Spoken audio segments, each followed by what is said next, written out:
I became insane, with long intervals of horrible sanity.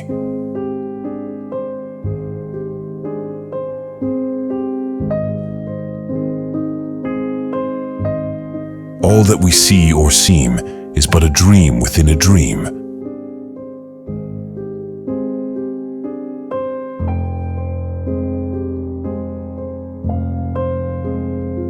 We loved with a love that was more than love.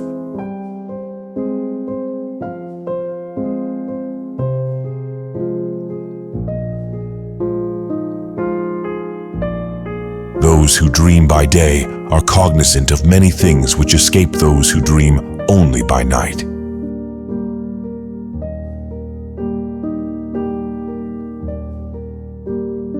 I have great faith in fools. Self-confidence, my friends will call it.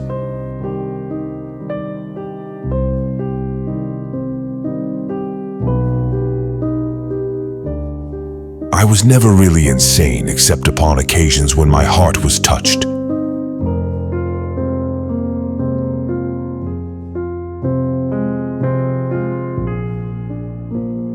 There is no exquisite beauty without some strangeness in the proportion.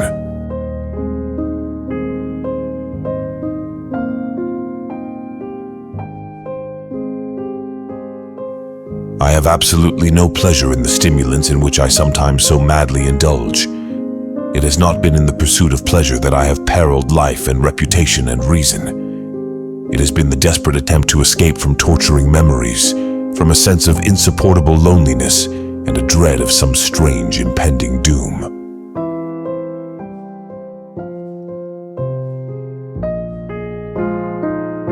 Believe nothing you hear, and only one half that you see.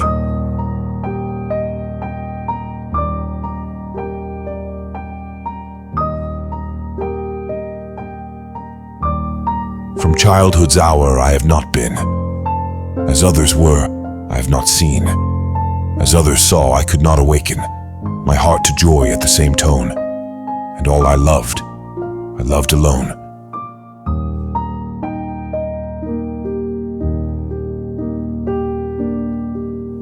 Sleep, those little slices of death, how I loathe them.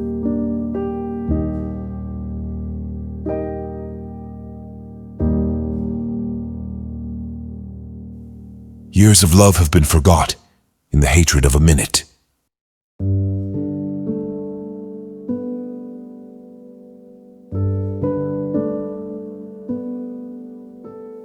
Never to suffer would never to have been blessed.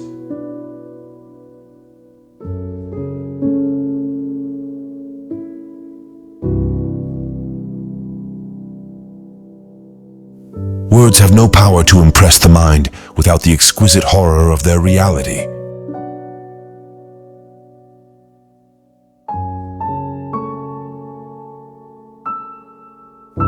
All religion, my friend, is simply evolved out of fraud, fear, greed, imagination, and poetry.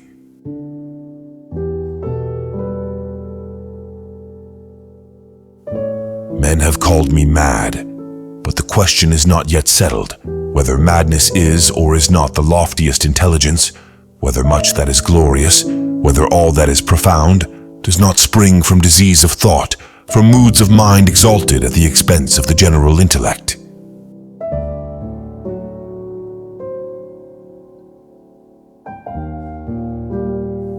If you wish to forget anything on the spot, make a note that this thing is to be remembered.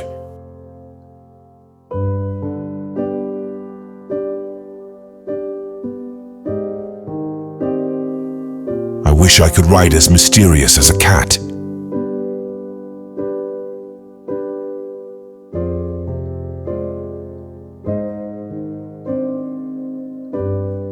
And so, being young and dipped in folly, I fell in love with melancholy.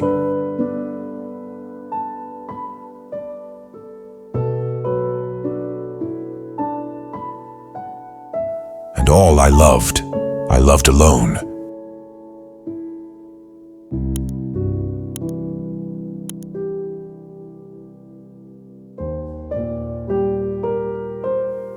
It It is by no means an irrational fancy that, in a future existence, we shall look upon what we think our present existence as a dream.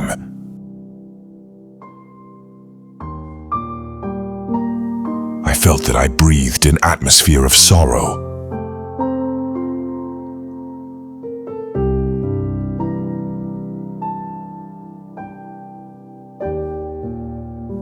Beauty of whatever kind, in its supreme development, invariably excites the sensitive soul to tears.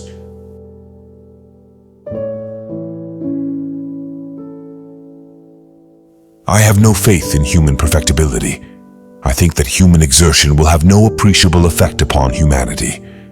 Man is now only more active, not more happy, nor more wise than he was 6,000 years ago.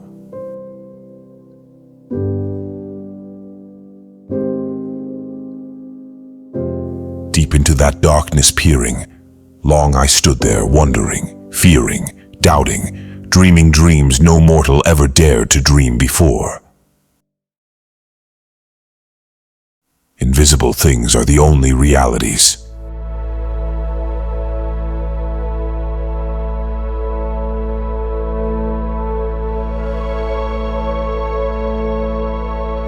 The true genius shudders at incompleteness, imperfection, and usually prefers silence to saying the something which is not everything that should be said.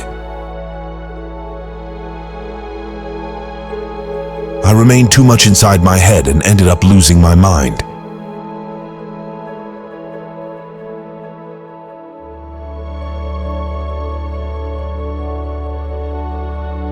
The death of a beautiful woman is, unquestionably, the most poetical topic in the world.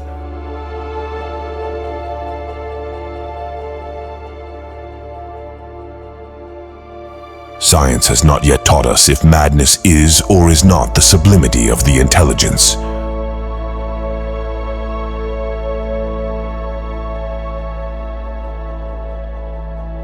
With me, poetry has not been a purpose, but a passion.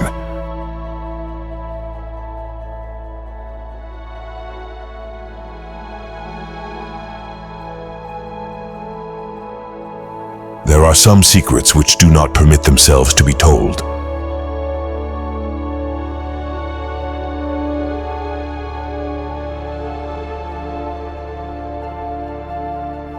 I would define in brief the poetry of words as the rhythmical creation of beauty.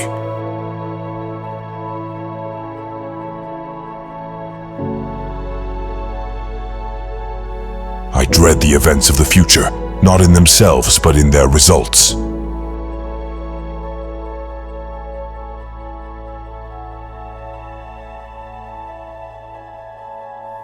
The boundaries which divide life from death are at best shadowy and vague. Who shall say where the one ends and where the other begins? That which you mistake for madness is but an over-acuteness of the senses.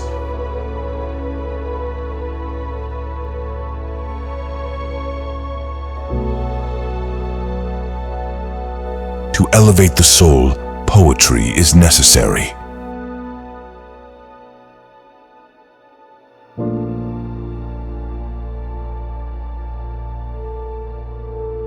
Poetry is the rhythmical creation of beauty in words.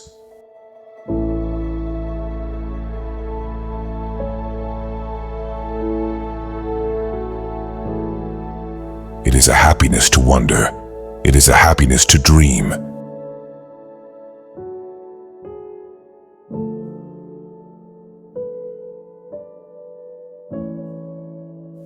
Now this is the point. You fancy me a mad. Madmen know nothing. But you should have seen me.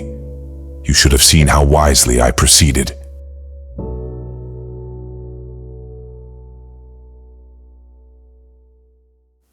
I intend to put up with nothing that I can put down.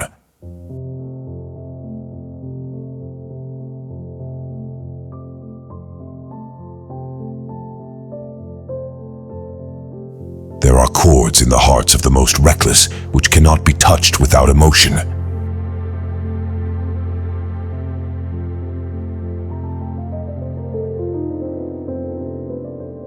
Even in the grave, all is not lost.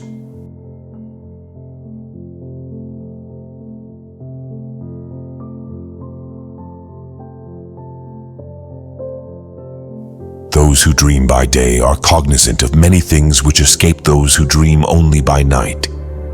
In their gray visions, they obtain glimpses of eternity and thrill in waking to find that they have been upon the verge of the great secret. In snatches, they learn something of the wisdom which is of good, and more of the mere knowledge which is of evil.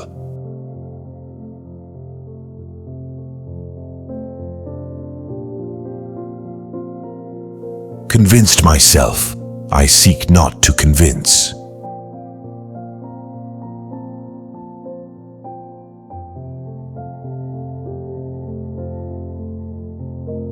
Every poem should remind the reader that they are going to die.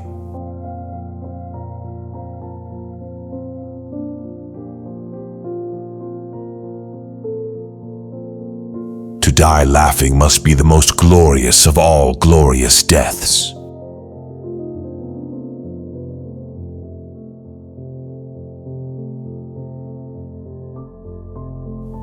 Men have called me mad, but the question is not yet settled whether madness is or is not the loftiest intelligence.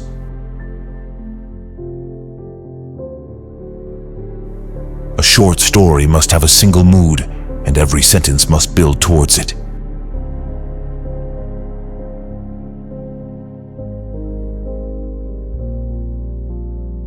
Stupidity is a talent for misconception.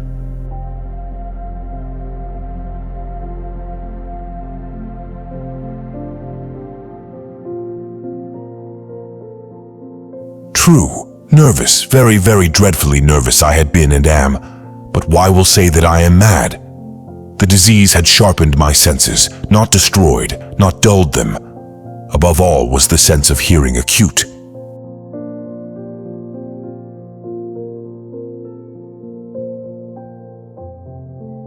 The fury of a demon instantly possessed me.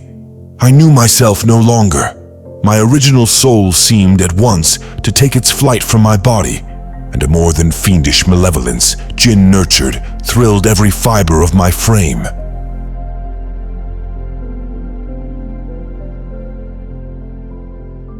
Leave my loneliness unbroken.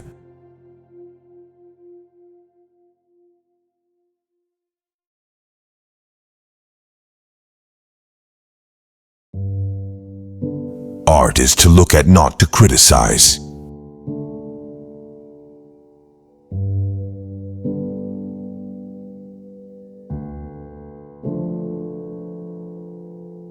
In beauty of face, no maiden ever equaled her.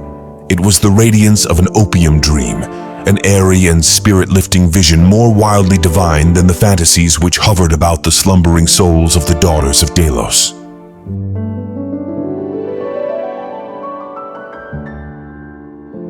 Experience has shown, and a true philosophy will always show, that a vast, perhaps the larger portion of truth arises from the seemingly irrelevant.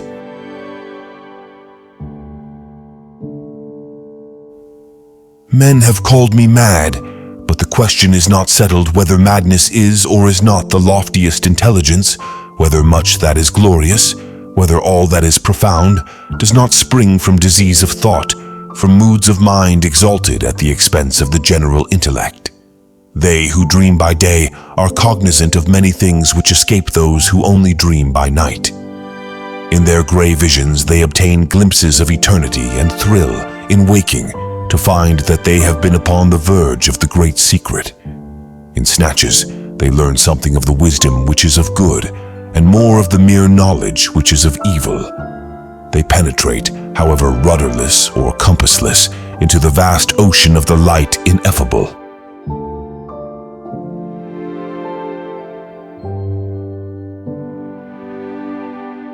All that we see and seem is but a dream within a dream.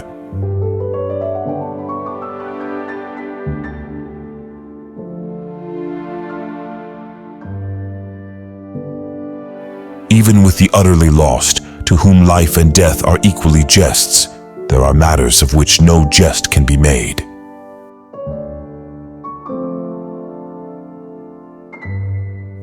scariest monsters are the ones that lurk within our souls.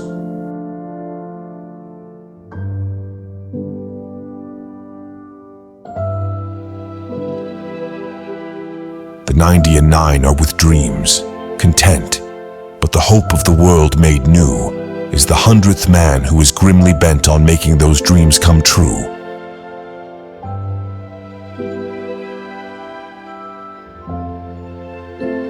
A man's grammar, like Caesar's wife, should not only be pure, but above suspicion of impurity.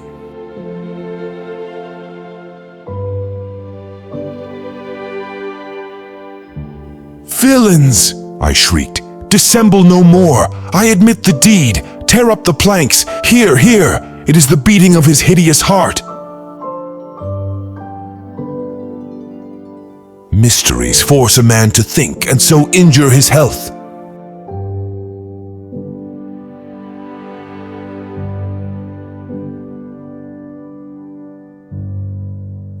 You call it hope, that fire of fire. It is but agony of desire.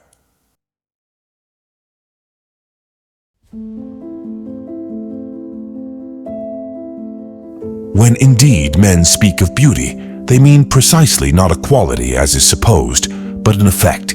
They refer, in short, just to that intense and pure elevation of soul, not of intellect or of heart.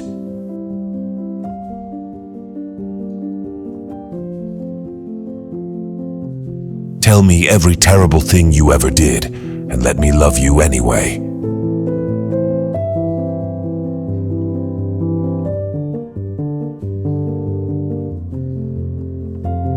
The rain came down upon my head, unsheltered, and the wind rendered me mad and deaf and blind.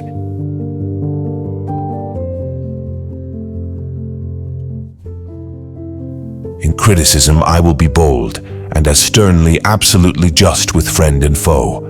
From this purpose nothing shall turn me.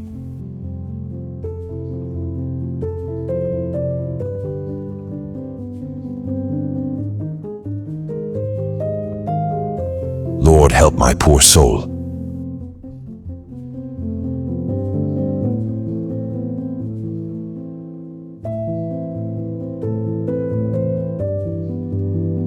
But as in ethics, evil is a consequence of good, so in fact, out of joy is sorrow born.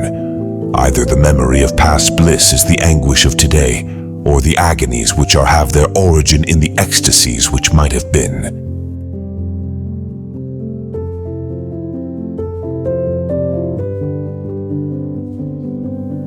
Oh, that fitful strain of melancholy, which will ever be found inseparable from the perfection of the beautiful.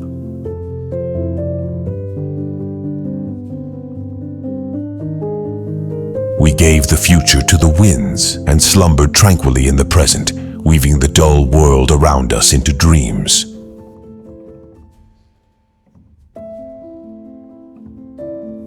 The idea of God, infinity or spirit, stands for the possible attempt at an impossible conception.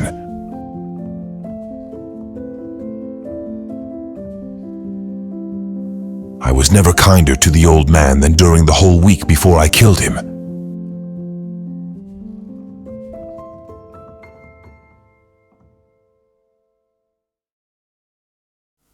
Who has not, 100 times, found himself committing a vile or silly action for no other reason than because he knows he should not? Have we not a perpetual inclination, in the teeth of our best judgment, to violate that which is law, merely because we understand it to be such?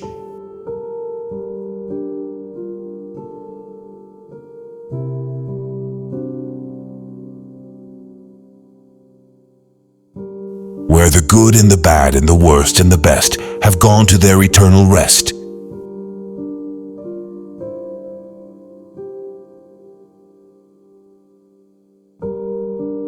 There is an eloquence in true enthusiasm.